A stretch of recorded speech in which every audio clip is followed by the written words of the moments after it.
Quick reading for November the 9th, November the 10th.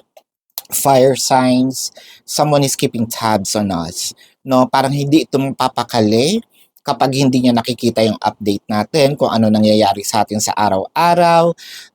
I feel like this has something to do with either curiosity of what's really happening to you, of course, or it might be this person still interested or interested in you. This might be a new person, this might be a past person, but one thing's for sure, really curious about what's happening in your life.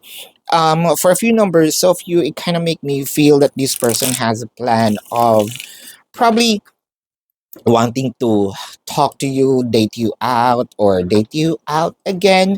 Want and I'm seeing here clarity, no? So parang gusto nito makipag-usap. Ano ba talaga ang decision mo, or ano ba ang pwedeng mangyari sa atin in the future? Is this the end of it, or may pag-asa pa ba tayong magkabalikan, or may pag-asa ba tayong maging tayo?